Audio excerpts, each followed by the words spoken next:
Assalamualaikum warahmatullahi wabarakatuh. Berjumpa kembali teman-teman. Minal aidin wal faizin. Mohon maaf lahir dan batin. Jika teman-teman seperti biasa ingin langsung menyaksikan kajian dari Ustadz Hanan Attaqi, silahkan skip saja langsung ke menit 1.30 kira-kira. Di sini saya akan bacakan komen-komen yang sudah banyak masuk dari sahabat semuanya. Yang pertama ada dari El Sekard. Assalamualaikum Pak Ustadz dan semua yang ada di sini. Saya seorang Katolik yang ingin belajar dan masuk ke agama Islam. Namun banyak ketakutan juga di hati saya mengenai keluarga saya. Jika Pak Ustadz atau teman-teman berkenan untuk diajak sharing, mohon bantu reply dan akan saya DM. Semoga Allah perkenankan hidayah kepada saudara El Sekat. Berikutnya ada dari Kukun Sasmito.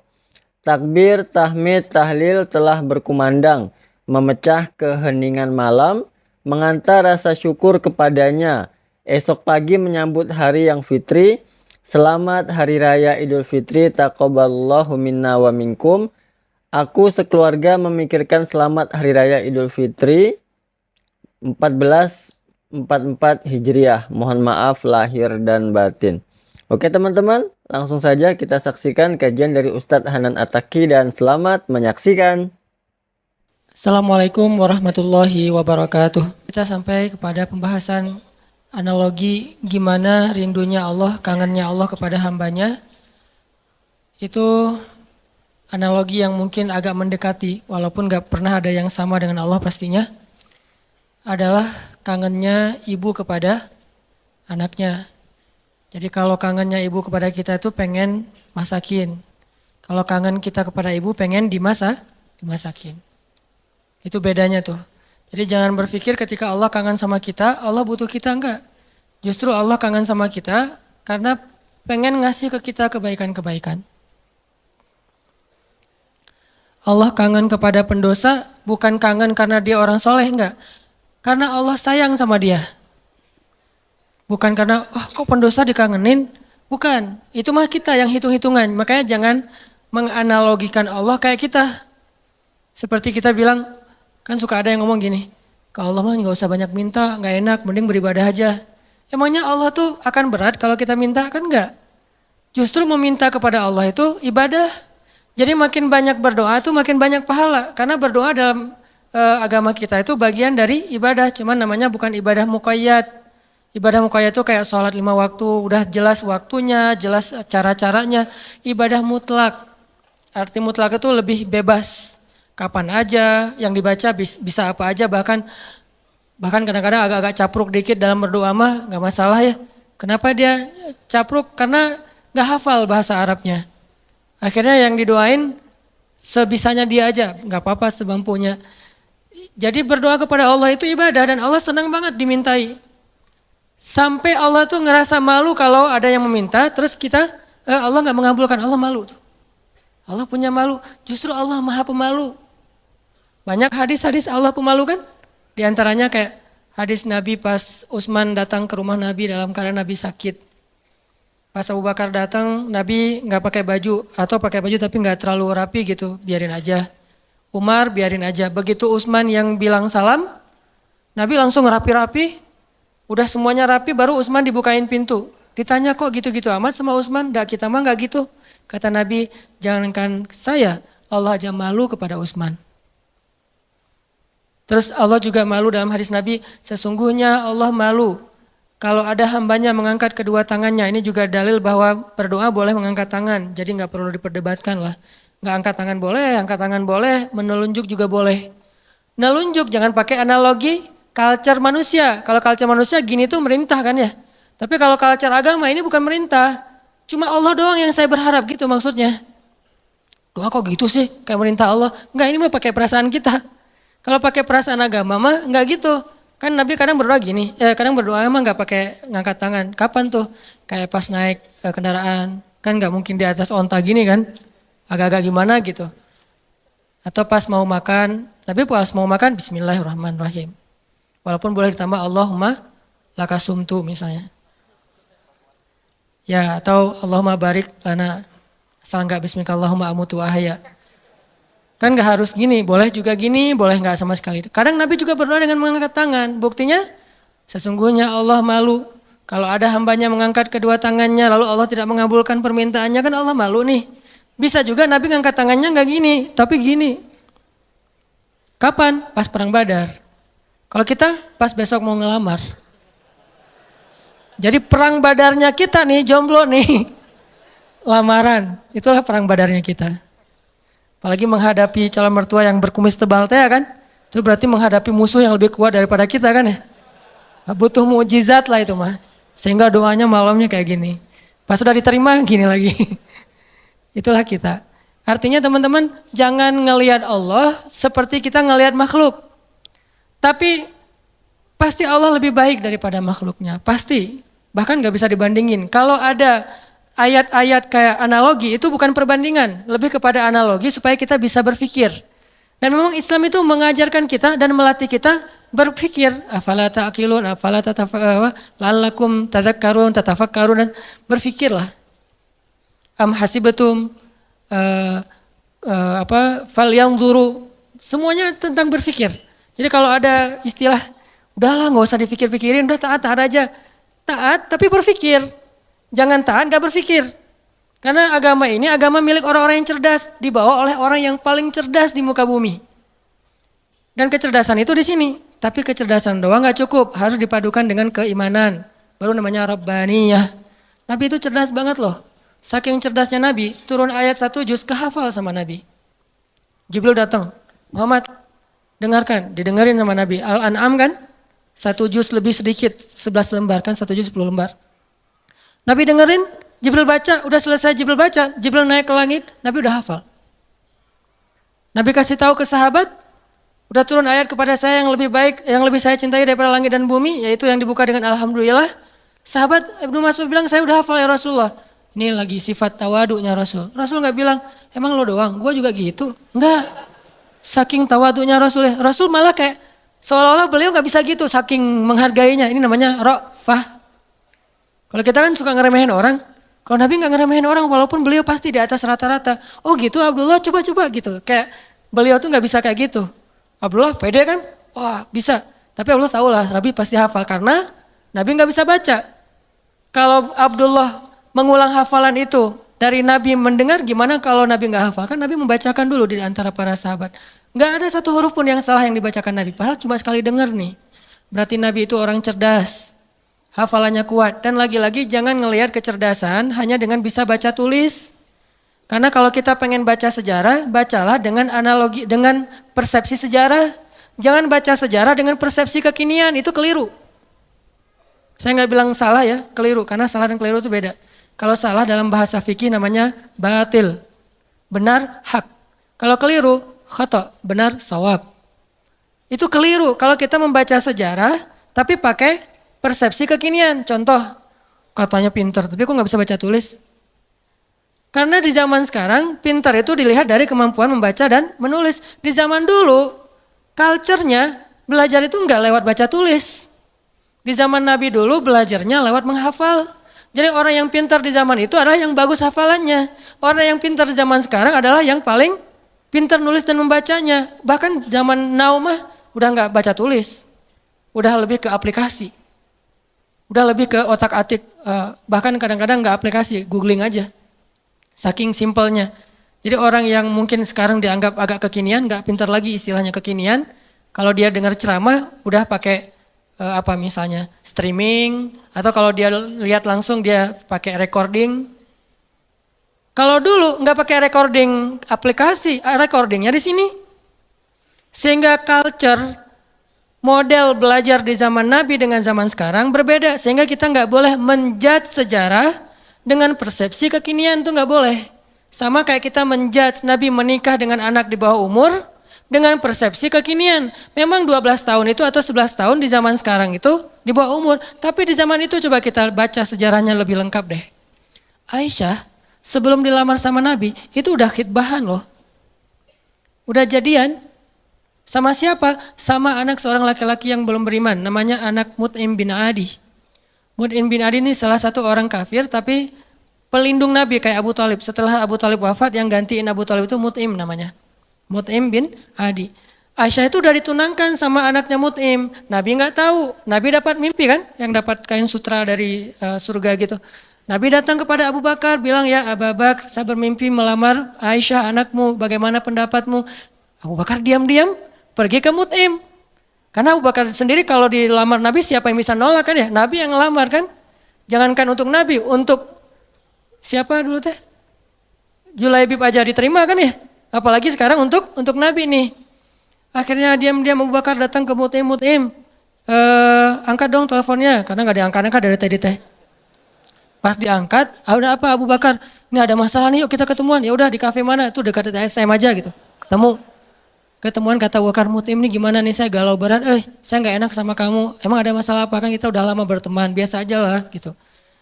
Kata Abu Bakar, Muhammad kamu tahu kan? Oh ya siapa yang nggak tahu? Muhammad kan ya orang yang paling mulia di Mekah. Dia ngelamar Aisyah. Mut'im senyum. Bukan kaget, bukan dasar tuh orang. Enggak, senyum. Jadi yang bete Muhammad menikah dengan Aisyah itu justru harusnya kan Mut'im kan? Bapak calon mertuanya anak Aisyah gitu. Kenapa kita yang bete nih? Orang kita nggak ada hubungan apa-apa dengan Aisyah. Akhirnya Mut'im senyum. Terus Mut'im bilang, kata Abu Bakar, terus gimana menurut kamu ya Mut'im? Kata Mut'im, ya Abu Bakar, kalau gitu kita batalkan pertunangan anak kita. Sesungguhnya Muhammad lebih layak untuk Aisyah daripada anak saya. Jadi secara culture, Aisyah itu emang udah waktunya menikah di waktu itu. Tapi kalau kita ngelihatnya dari angle kekinian, itu di bawah umur. Makanya jangan menjudge sejarah dari angle kekinian. Itu nggak fair. Banyak lagi adegan-adegan sejarah. Ini yang kita belajar di Al-Azhar itu kayak gini nih, belajar berpikir, belajar berfilosofi. Kalau orang bilang filsafat itu nggak butuh, nggak, tergantung filsafatnya. Karena ada filsafat Islamiyah, ada filsafat Gharbiyah. Kalau Gharbiyah itu western lah, filsafat sekuler. Tapi kalau Islam juga berfilsafat, ternyata gitu ya, baca tafsir juga butuh filsafat. Saya kalau baca Al-Quran yang ada tafsirnya atau nggak pakai tafsir, misalnya baca Quran beberapa ayat yang udah ngerti gitu ya, subhanallah, ketika kita berpikir tentang Al-Quran, kebayang hal yang luar biasa tentang kebesaran Allah. Itu luar biasa loh. Kayak saya pernah bilang ayat Allah tuh zatnya, kalau kita ke teman bilangnya orangnya gitu ya. Allah itu zatnya nggak enakan. Apa bukti Allah nggak enakan? Tuh buktinya tuh ayat sebelum tentang pengubahan kiblat, Allah mengatakan raufun, dirinya tuh rauf, artinya rauf itu nggak enakan. Apa wujud nggak enakan Allah? Salah satunya ayat tentang puasa. Itu Allah nggak enakan banget tuh. Mau nyuruh kita puasa aja, perintahnya satu, tapi bahasa-bahasa untuk seolah-olah memotivasi kita, itu satu lembar loh. Ya ayyuhalladzina amanu, kutiba alaikumusiyam. Makanya bacanya jangan, ya ayyuhalladzina amanu, beda itu, beda intonasi, beda pesan. Tapi kalau kita baca, ya ayyuhalladzina amanu, kan kata Nabi, bacalah Al-Quran dengan suara sedih kan, bukan dengan suara teriak. Kadang kita, ya ayyuhalladzina amanu, tergantung khotibnya kan ya. Padahal kadang ayat itu turunnya nggak gini, tapi santai turunnya. Ya ayyuhalladzina amanu, kutiba alaikumusiyam. Wahai orang yang beriman, diwajibkan bagi kalian berpuasa. Tapi coba perhatikan kalimat berikutnya. Kayak Allah nggak enakan banget. Kama kutiba alal ladzina min qablikum. Seperti telah diwajibkan kepada orang sebelum kalian. Seolah-olah Allah ngomong gini, puasa ya, tapi nggak usah khawatir, bukan kalian doang yang disuruh, yang lain juga disuruh gitu. Kayak kita bilang ke teman kita nih, lagi ada event, kita jadi panitia gitu. Terus kita sebagai ketua panitia bilang ke teman-teman kita tim, tolong angkatin meja ya, soalnya yang lain di depan lagi beres-beresin sendal atau apalah. Tolong angkatin layar ya, tolong gulung layar ya, soalnya yang lain lagi beresin meja di dalam. Artinya bukan kamu doang yang disuruh, yang lain juga kerja gitu kan. Saking ra'fah, gak enaknya Allah sama kita coba. Nah kita mah enak-enak aja sama Allah, nuduh Allah macam-macam, Allah nggak adil, Allah maunya apa, Allah nggak rela saya jadi orang benar. Allah aja ke kita yang Allah maha sempurna nggak enakan coba.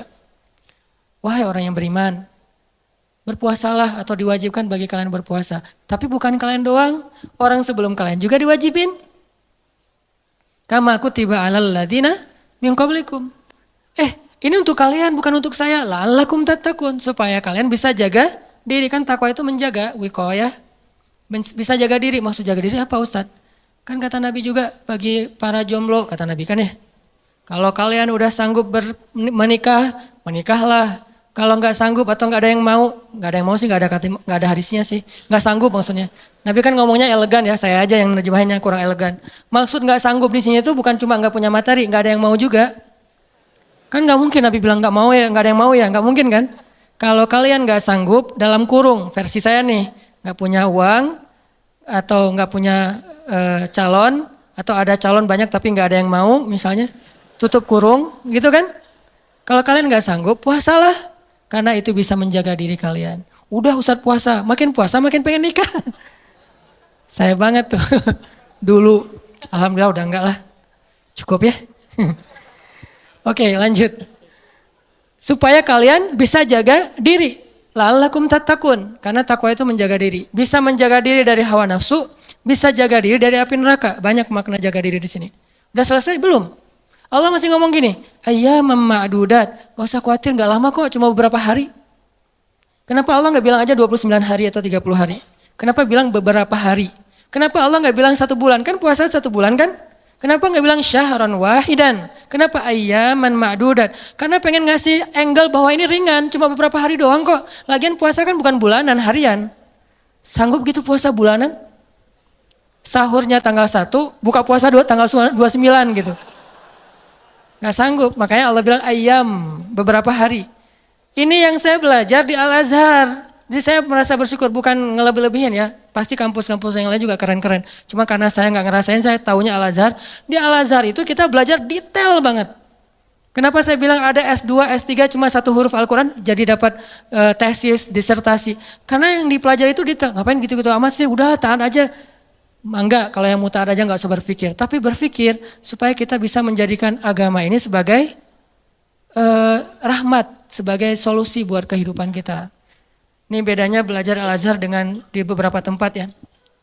Kalau di beberapa tempat belajar fikih itu lebih kepada produknya, produk fikih, halal, haram, boleh nggak boleh, itu kan produk fikih kan. Kalau di Al-Azhar bukan belajar produk, belajar cara memproduksi.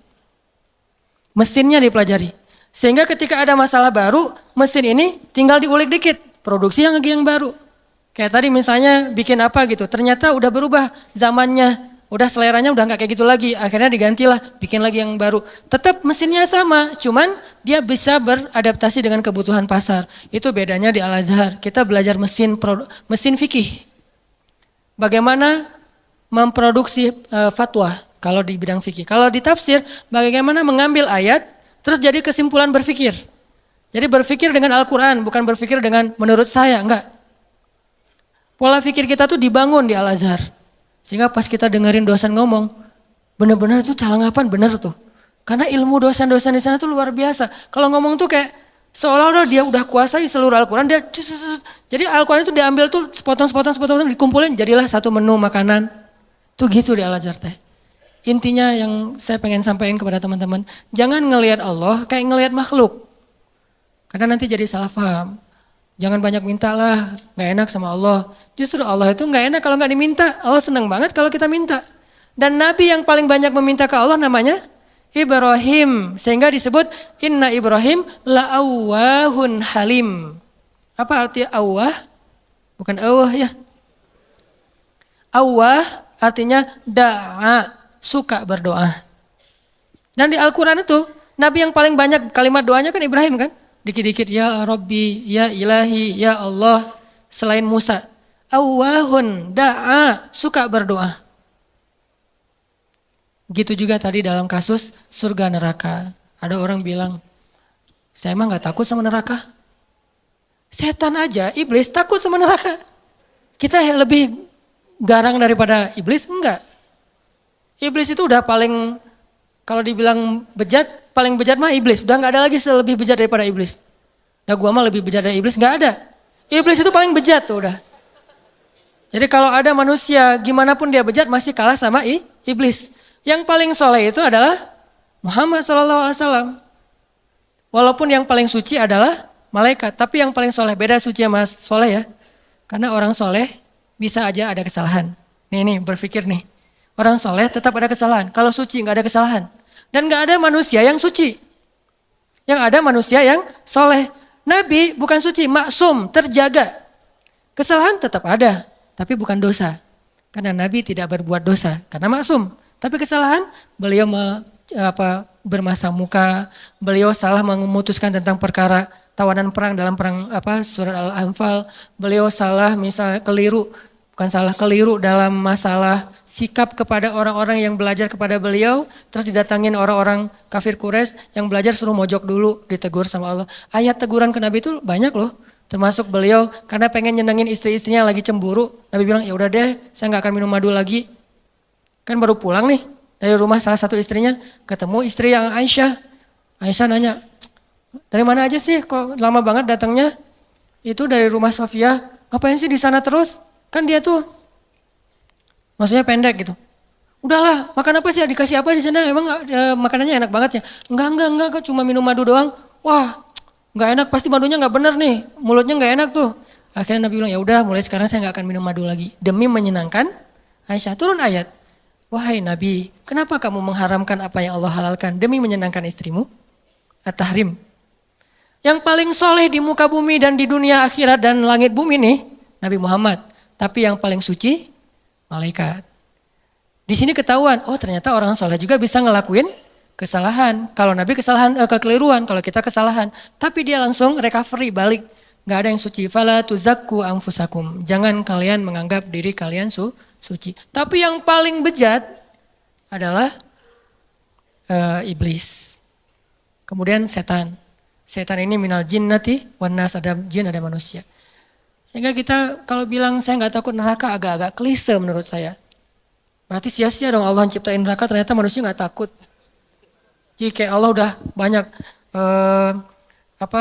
fattakun nar. Itu perintah loh. Fattakun fa illam taf'alu wa la taf'alu fattakun nar. Apa arti kata fattakun nar? Takutlah kalian kepada neraka. Nar bahasa Arab. Naruka nerakamu. Jadi bahasa Indonesia neraka. Bahasa Arab yang diserap menjadi bahasa Indonesia. Fattakun nar allati u'iddat lil kafirin. Yang disiapkan untuk orang yang kufur. Jadi kalau nggak takut neraka, Allah udah nakut-nakutin di Al-Quran. Seolah-olah kita bilang, nggak takut, gitu kan ya? Gimana tuh sama Allah? Kan agak-agak aneh nih. Nggak takut. Dunia aja kita takut dengan hal-hal yang mengerikan. Gak usah yang benar ya, yang cuma halusinasi aja takut. Setan, hantu, gundurwo, yang gitu-gitulah. Gitu aja bisa bikin kita takut, padahal itu gak nyata. Nyata gak sih? Saya belum pernah lihat, alhamdulillah ya. Gak tahu kalau ngelihat ustadz juga kan manusia. Artinya yang gak nyata-nyata amat aja kita takut. Giliran yang nyata, Allah sendiri suruh kita takut, malah gak takut. Kan agak klise nih, pasti pola pikirnya gak menyeluruh nih, belum lengkap, belum utuh. Surga, biasa aja gak pengen surga. Seolah-olah kita ngeremehin surga itu gak berharga. Surga itu kata Nabi adalah ala sil'atallahi ghaliyah, ala sil'atallahi lil jannah. Harta Allah yang paling berharga itu adalah surga, bukan dunia. Dunia aja kita pengen, masa surga enggak? Padahal kata Allah, dunia ini gak ada apa-apa dibandingkan surga. Klise lagi kan? Kita pengen surga dan Allah senang kita pengen surga. Kita takut neraka dan Allah senang kita takut neraka. Karena semua itu bagian dari yakin kita kepada Allah. Cuman, jangan hanya di lisan, harus di hati. Kita, kenapa kamu sholat 5 waktu? Kalau saya gak sholat, ntar diazab kubur. Gak apa-apa. Kenapa kamu sedekah? Karena pengen dapat pahala banyak. Gak apa-apa. Wah, kalian mah gak ada yang tulus. Dan saya mah kalau sholat, sedekah segala macam bukan karena surga neraka. Saya sholat dan segala macam karena cinta sama Allah. Gak ada tolak belakangnya antara satu dengan yang lain. Cinta bagian dari iman, takut bagian dari iman, berharap bagian dari iman. Kan iman itu ada 60-an cabang. Termasuk malu, bagian dari iman. Sehingga gak perlu dibentur-benturin, ambil yang sebagian, buang yang lain, gak.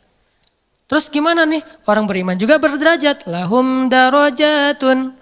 Ada yang imannya baru malu doang nih. Ada yang imannya udah malu plus takut. Ada yang imannya udah malu plus takut plus berharap. Ada yang iman, malu, takut, berharap, cinta. Terus nambah-nambah. Karena darajatun. Manusia itu berderajat-derajat di antara orang yang beriman. Setelah Allah bilang ulaika humul mu'minuna haqqa, Allah bilang lahum darajatun. Mereka bertingkat-tingkat. Jadi teman-teman, coba kita bayangin bahwa Allah itu emang kangen sama kita. Allah tersenyum kepada hambanya. Dulu ada beberapa orang yang mungkin karena salah paham maksud saya, pernah dalam tanda petik tahzir lah ya. Dulu saya pernah mengalami masa-masa tahzir tapi dicuekin. Katanya Allah senyum. Apa Anda waras? Allah kok senyum? Ada banyak hadis Allah tersenyum. Salah satu hadis Allah tersenyum itu hadis tentang doa safar kan? Ketika Ali bin Abi Thalib naik ke atas kendaraan bilang Allahu Akbar. Duduk di atas kendaraan mengatakan Alhamdulillah. Ketika mau udah jalan baca Subhanalladzi sakhkhara lana hadza. Kemudian di akhirnya Rabbi zalamtu nafsi zulman katsira fa innahu la yaghfirudz dzunuba illa anta faghfirli fama yaghfirudz dzunuba faghfirli maghfiratan min indika warhamni. Lalu setelah baca itu Ali tersenyum. Orang yang bawa onta atau kudanya Ali ngelihat, "Ya Ali, kenapa Anda tersenyum?" Kata Ali, "Karena saya melihat Rasulullah juga tersenyum dulu setelah membaca doa ini." Lalu saya tanya ke Rasul, "Kenapa Nabi tersenyum?" Kata Nabi mengatakan, "Karena setelah membaca doa ini Allah tersenyum." Kapan Allah tersenyum? Ketika kita beristighfar. Jadi kalau kita beristighfar teman-teman, Allah senyum. Cuman gimana senyumnya Allah? Laisa kamitslihi syai'. Allah nggak sama dengan makhluk. Cuman kita yakin Allah tersenyum. Gimana bentuk senyumnya nggak usah dibayang-bayangin. Allah senyumnya gini nggak ya? Nggak usah dibayang-bayangin. Allah senyumnya gini atau yang flat tapi banyak kelihatan gigi gitu kan, kayak emoticon gitu. Enggak lah, nggak usah dibayangin. Pokoknya senyum weh. Allah senyum artinya Allah senang.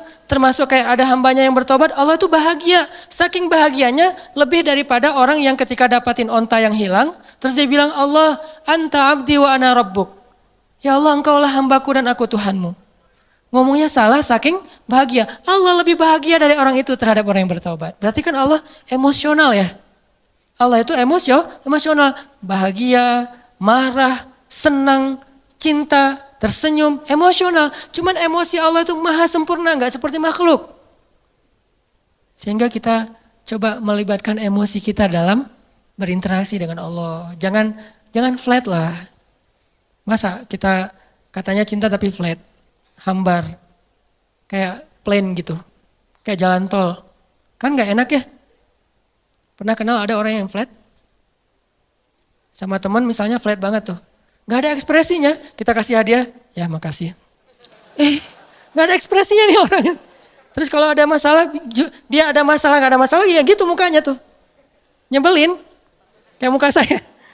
Kenapa ada orang kalau ketemu saya di awal-awal tuh kayak sebel gitu, karena mungkin muka saya tuh kayak bakatnya nyebelin. Tapi kalau udah kenal enggak lah, ya. Makin nyebelin. Ini ada orang flat banget nih, flat banget. Dia kasih hadiah biasa aja, dapat masalah diledekin juga dia biasa aja. Paling gak enak kalau punya pasangan kayak gini nih. Gak ada ekspresi-ekspresinya, ada juga yang ekspresinya lebay. Kasih hadiah dikit, wah segala macam. Ada masalah dikit, nangisnya wah kemana-mana. Misalnya ada yang kayak gitu teh. Nah Allah yang paling ideal perasaannya, yang paling ideal zatnya, yang paling ideal kebaikannya, paling ideal aja pokoknya. Jadi kita coba melibatkan emosi kita ketika kita berinteraksi dengan Allah. Allah kangen sama kita. Cuman kangennya Allah karena pengen ngampuni dosa-dosa kita. Kata Nabi setiap sepertiga malam Allah turun ke langit dunia. Terus Allah manggil-manggil. Saya kalau ngebayangin ini Allah manggil-manggil, coba ya. Allah manggil-manggil. Duh, jangan kasihan karena Allah gak akan hina kayak gitu. Cuman gak enak. Allah manggil-manggil. Saya kok sombong banget ya gak menyambut panggilan Allah gitu. Walaupun gak wajib kita datang. Udah gitu, bayangin ya Allah manggil-manggil tapi gak wajib didatengin.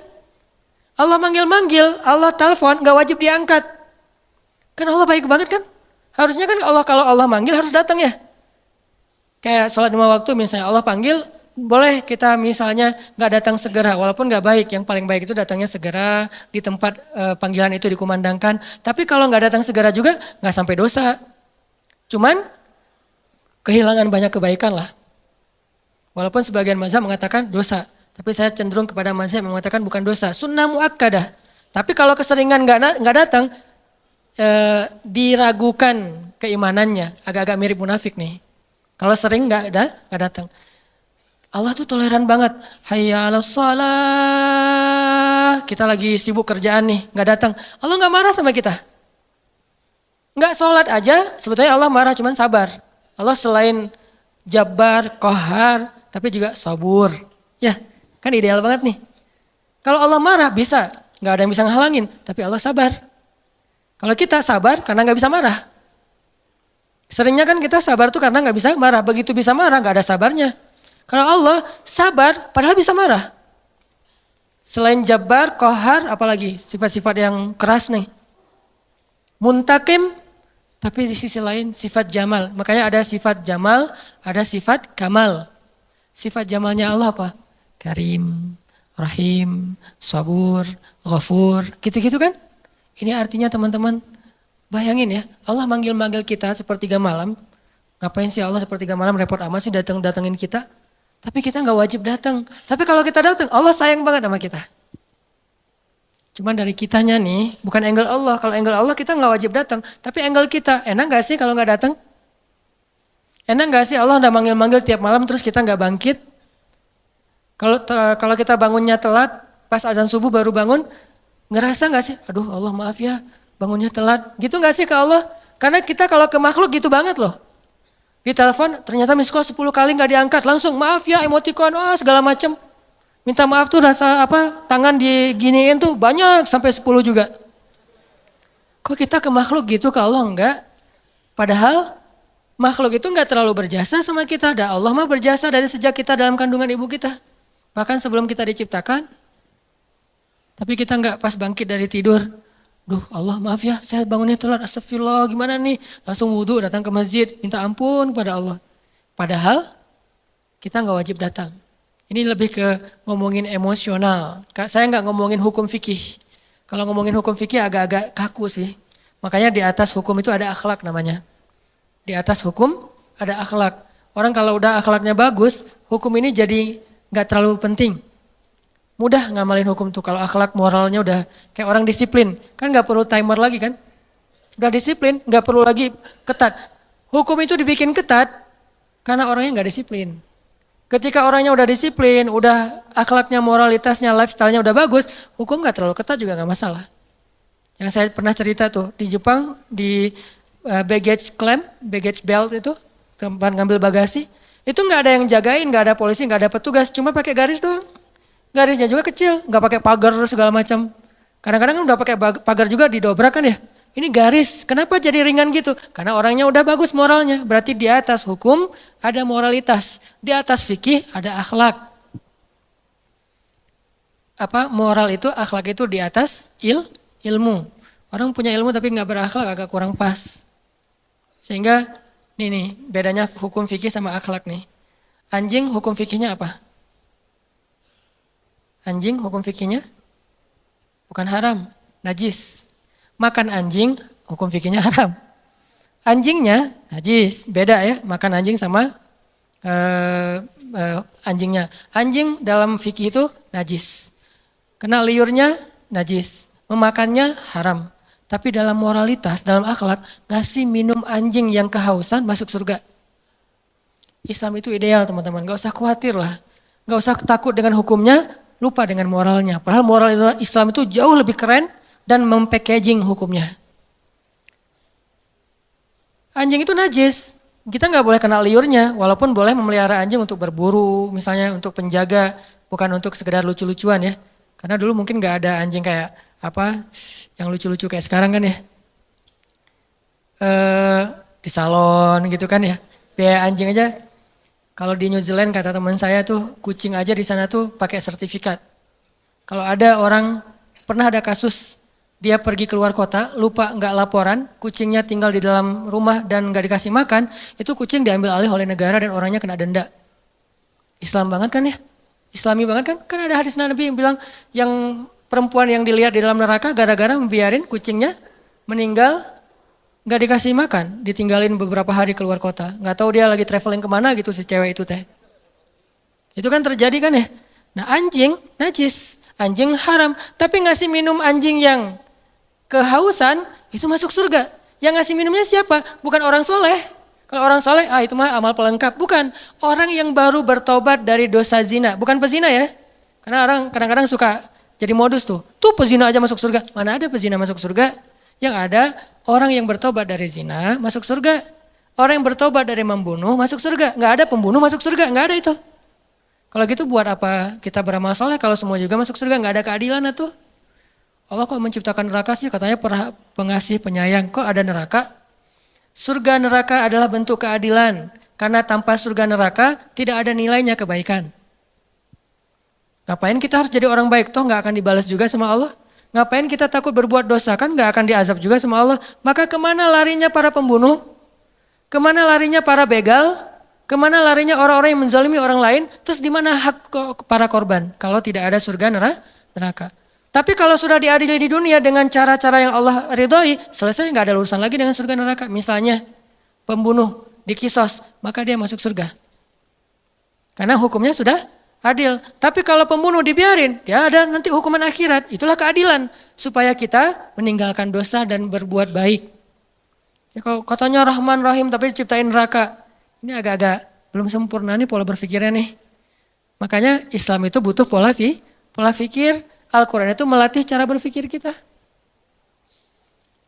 Kalau udah terbiasa kayak gini nih, malam ini yang sesi kedua agak-agak saya beratin nih. Materi lebih kepada angle berpikir, persepsi. Supaya kita sebagai anak muda, saya yakin ini karena jamaah anak muda sanggup.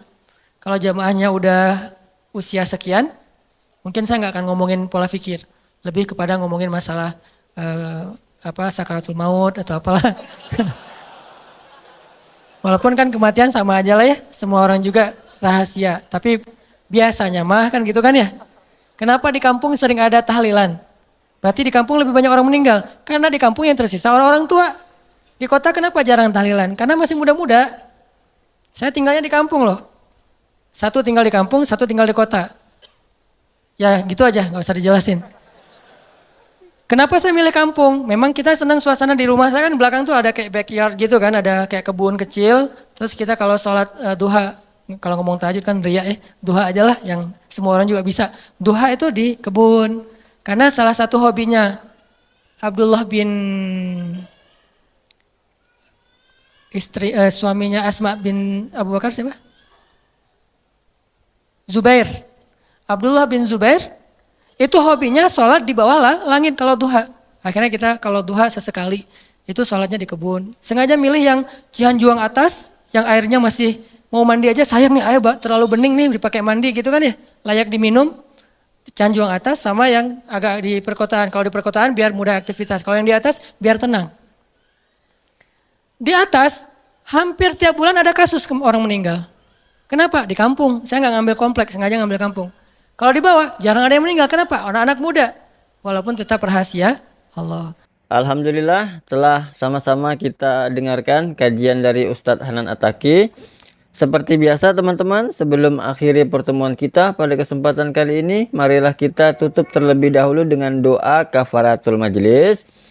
Dari Abu Hurairah radhiyallahu an berkata Rasulullah shallallahu alaihi wasallam bersabda, barang siapa yang berada pada suatu majelis, kemudian pada majelis tersebut terdapat banyak perkataan yang tidak berguna. Lalu sebelum beranjak meninggalkan majelis mengatakan hal yang ini, kafaratul majelis, kecuali telah diampuni baginya apa yang ada pada majelis tersebut. Hadis riwayat Tirmizi. Seperti apa doanya? Bismillahirrahmanirrahim. Subhanakallahumma wa bihamdika asyhadu alla ilaha illa anta astaghfiruka wa atubu ilaik. Yang artinya maha suci engkau ya Allah, dan dengan memujimu aku bersaksi bahwa tiada Tuhan selain engkau. Aku mohon ampunanmu dan aku bertaubat kepadamu. Oke teman-teman, sampai bertemu di video selanjutnya. Wassalamualaikum warahmatullahi wabarakatuh.